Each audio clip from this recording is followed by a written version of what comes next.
Hello friends, welcome to the channel. आज हम राजकुमारी BBG Amrit Kaur की बात करेंगे। राजकुमारी अमृत कौर भारतीय फ्रीडम फाइटर, स्वतंत्रता संग्राम में इन्होंने बहुत ज़्यादा अपना योगदान दिया है। और ये जो है कौन कौन सी मंत्री रही, क्या क्या पोजीशंस इन्होंने होल्ड करके रखी थी और क्या इनका योगदान रहा, उसके बारे में हम डिस्कस करेंगे। So let's start. राजकुमारी अमृत कौर की पर्सनल लाइफ डिस्कस कर लेते हैं। इनका जो जन्म है 2 फरवरी 1890 में लखनऊ में हुआ था। ये कपूरथला के अहलूवालिया शाही परिवार से संबंध रखती थी। इनके पिताजी जो हैं ये राजा सर हरनाम सिंह थे। इनको सर की उपाधि दी गई थी बाय द ब्रिटिशर्स। और इनकी जो माताजी हैं इनका नाम था प्रिशिला गोलखनाथ। इनके जो पिता हैं इनके 7 पुत्र थे और ये इकलौती जो थी अपनी पिता की इकलौती पुत्री थी। इनकी जो शिक्षा है वो इंग्लैंड के शेरबॉर्न स्कूल जो है, जो गर्ल्स का स्कूल था, वहाँ से हुई थी। इनको शिक्षा के साथ साथ खेल में भी काफ़ी रुचि थी। इनके जो पिताजी हैं वो ईसाई धर्म को फॉलो करते थे, उसका अनुसरण करते थे। तो अपने पिता के नक्शे कदमों पर चलते हुए इन्होंने भी ईसाई धर्म का ही अनुसरण किया, या ईसाई धर्म को ही मानते थे।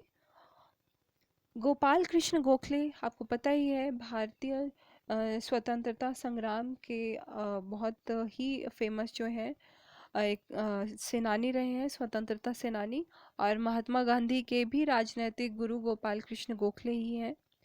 बहुत बार ये क्वेश्चन एग्ज़ाम में पूछा जाता है कि महात्मा गांधी के राजनैतिक गुरु कौन थे। तो गोपाल कृष्ण गोखले जो हैं वो राजा हरनाम सिंह अहलूवालिया के काफ़ी अच्छे मित्र थे। तो काफ़ी बार उनका आना जाना लगा रहता था।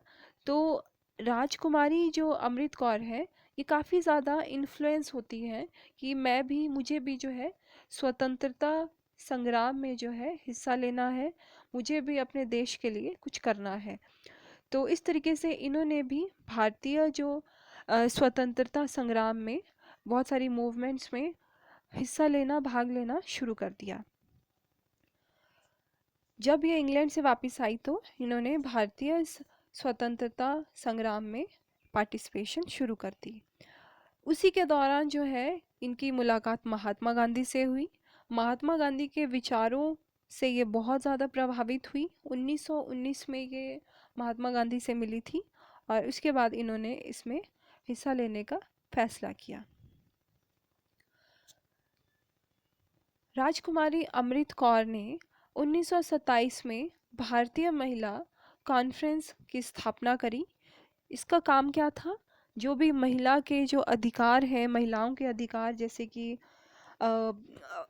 इक्वल जो है एजुकेशन या अदर जो राइट्स हैं, या विडोज़ विधवा पुनर्विवाह या उससे रिलेटिव विधवाओं के अधिकार, या अर्ली मैरिज, ठीक है, बाल विवाह, इस तरीके के अधिकार जो हैं वो महिलाओं को उनके अधिकार दिलाने में मदद करता था।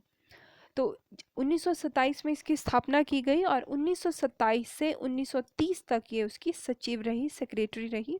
और 1931 से 1933 तक इनको उस ऑर्गेनाइजेशन का अध्यक्ष बनाया गया। इसी दौरान क्योंकि ये महात्मा गांधी के जो भी मूवमेंट्स थे फॉर फ्रीडम, स्वतंत्रता के लिए, तो उसमें ये हिस्सा लेती थी। तो जैसे दांडी मार्च हो गया या भारत छोड़ो आंदोलन हो गया, उसमें ये भाग लेती रही।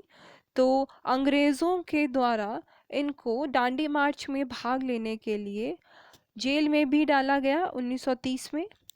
इसके बाद इन्होंने सोच लिया कि अब तो मुझे बस स्वतंत्रता में बहुत ज़्यादा अपना योगदान देना है और भारत को अंग्रेज़ों से मुक्त करवाना ही है।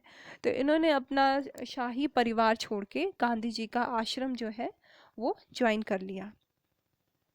ये आप फोटो में भी देख सकते हो, ये राजकुमारी अमृत कौर हैं और साथ में महात्मा गांधी जी हैं। 16 वर्षों तक ये महात्मा गांधी की सेक्रेटरी सचिव रही। ठीक है, नेक्स्ट है क्विट इंडिया मूवमेंट। तो भारत छोड़ो आंदोलन जो है 9 अगस्त 1942 में शुरू हो गया था, अगस्त क्रांति भी जिसको नाम दिया गया है। तो वेरियस ऑर्गेनाइजेशंस जो थे, उनकी जो पोस्ट है उसको ऑफ़र किया गया था अंग्रेज़ों के द्वारा कि आप इसकी हेड बन जाइए, पर आप स्वतंत्रता संग्राम में भाग मत लीजिए। लेकिन उन्होंने उन पोस्ट्स पर से भी इस्तीफ़ा दे दिया, क्योंकि इनको तो आज़ादी के लिए लड़ना था। तो 1942 में जो भारत छोड़ो आंदोलन में इन्होंने भाग लेना था, उसके लिए इन्होंने ये वेरियस पोस्ट जो ऑफ़र की गई थी उससे इस्तीफ़ा दे दिया। इसके लिए इनको फिर जेल में भी डाला गया। इसके अलावा इन्होंने बहुत से ऑर्गेनाइजेशंस की ये हेड भी रही। यूनेस्को जिसके हेडक्वार्टर्स पेरिस में है, अंतर्राष्ट्रीय मुख्यालय जो है ये संस्कृति और एजुकेशन के लिए, तो इसका भी इनको मेंबर भी बनाया गया।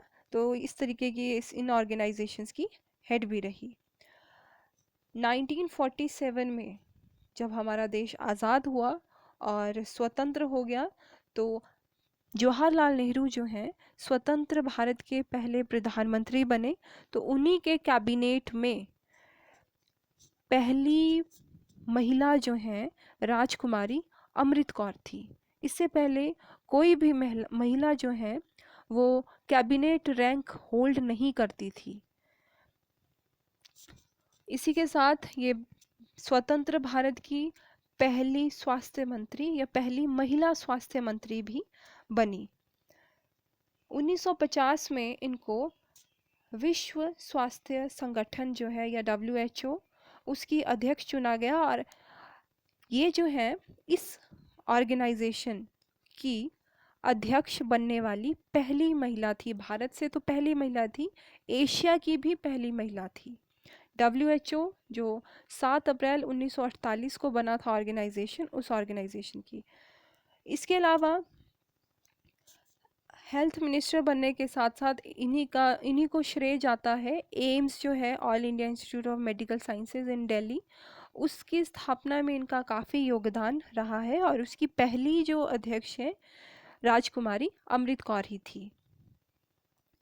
अदर अचीवमेंट्स, बहुत से ऑर्गेनाइजेशन ट्यूबरक्लोसिस, टीबी के लिए, लेप्रोसी के लिए, ठीक है, इस तरीके के वेरियस ऑर्गेनाइजेशंस का इन्होंने जो है स्थापना कराई। और इसके बाद फिर ये सोशल रिफॉर्म्स में भी काफ़ी ज़्यादा एक्टिव रही। इन्होंने सामाजिक सुधारों में भी काफ़ी ज़्यादा काम किया, जैसे हरिजन्स के उत्थान के लिए, ठीक है, बाल विवाह पहले बहुत ज़्यादा प्रचलित था, उस प्रथा को ख़त्म करने के लिए, या महिलाओं के अधिकारों के लिए पर्दा प्रथा, ठीक है, अनपढ़ता हो गई, या विधवाओं के राइट्स के लिए, ठीक है, इस तरीके के जो सुधार हैं इनमें इन्होंने काफ़ी ज़्यादा योगदान दिया। ये लोगों से मिलती थी और इस तरीके से सामाजिक सुधार करने के लिए लोगों को जागरूक भी करती थी। 1964 में इनकी मृत्यु से पहले ये 1952 में ये लोकसभा से इन्होंने चुनाव लड़ा। हिमाचल के महासू क्षेत्र से इन्होंने चुनाव लड़ा और ये लोकसभा की अध्यक्ष भी बनी।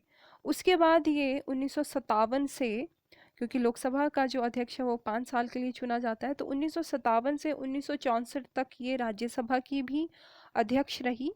और 6 फरवरी 1964 को इनकी नई दिल्ली में मृत्यु हो गई। अगर आज के समय आप इनके जो भी पेपर्स हैं या जो भी रिसर्च या इनका योगदान जो रहा है, इन्होंने क्या किया, तो नेहरू मेमोरियल है नई दिल्ली में, लाइब्रेरी भी है वहाँ पे आप इनसे रिलेटेड जो फैक्ट्स हैं वो और ज़्यादा डिटेल में इनके बारे में जानकारी प्राप्त कर सकते हो।